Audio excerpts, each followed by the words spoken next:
Imagine tucking your child into bed, kissing them goodnight, and thinking they are safe under your roof.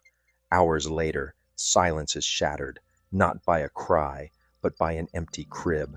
That was the night when America's most beloved baby was stolen, and the entire nation froze in horror. This was the Lindbergh baby kidnapping, the crime of the century. Charles Lindbergh was not just any father.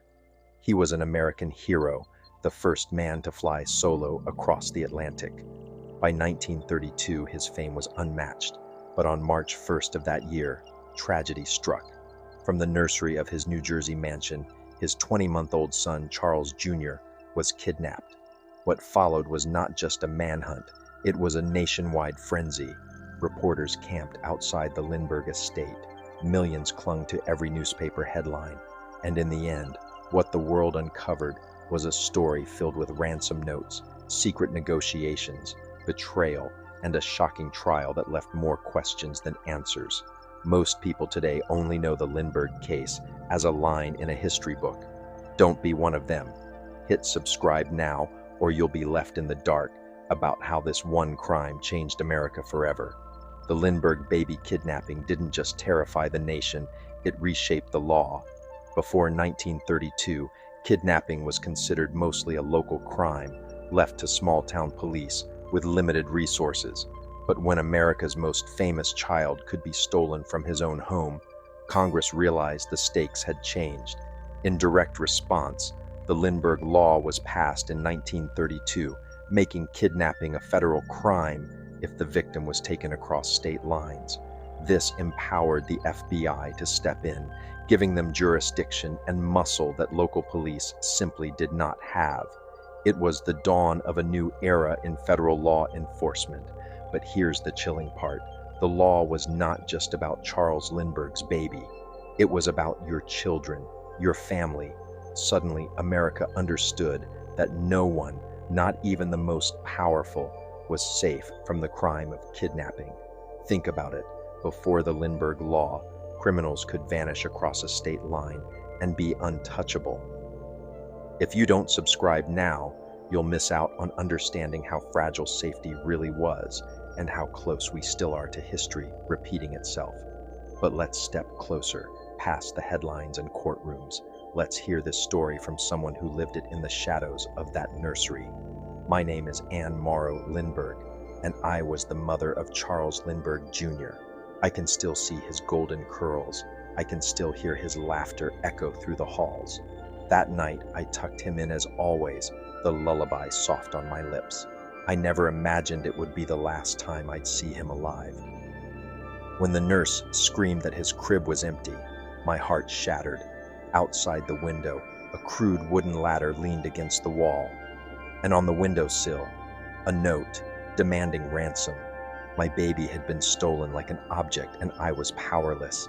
Every knock on the door, every phone call that followed, was it hope or another cruel trick? They told us to pay. We paid. But our son never came home. Some of you are watching, hearts racing, but still not subscribed. Why hide in silence, like the cowards who watched our pain unfold in newspapers?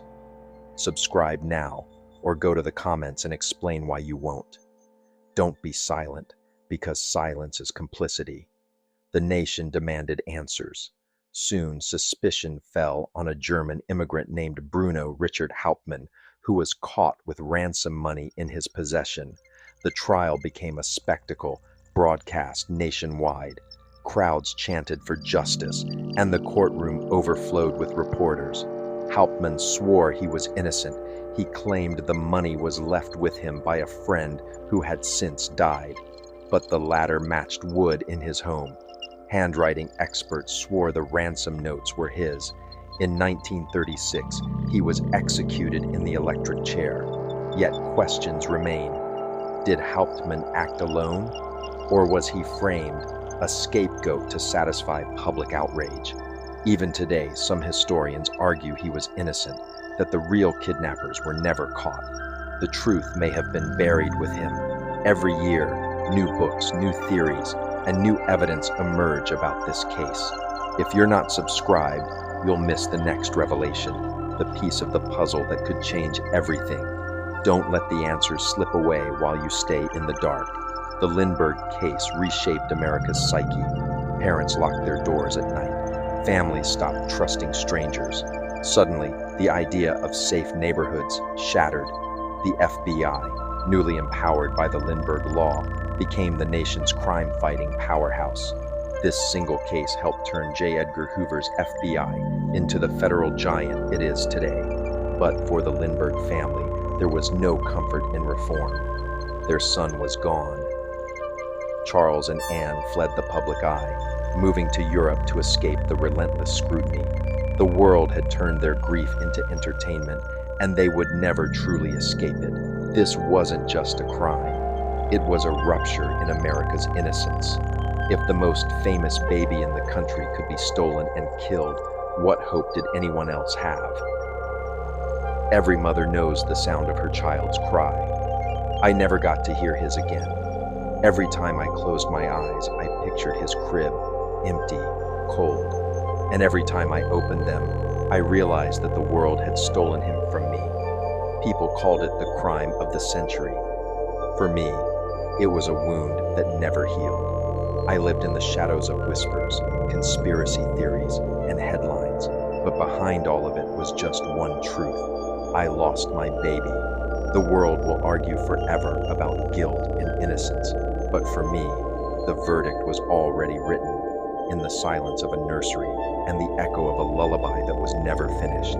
This story isn't just about fame or headlines, it's about trust, safety, and the fragility of family. If you're not subscribed, this truth dies with you. Subscribe now, or go to the comments and tell us why you'd rather let this tragedy fade into silence, like the cries of a stolen child. So the question lingers, did justice truly prevail in the Lindbergh case, or was an innocent man executed while the real kidnappers walked free?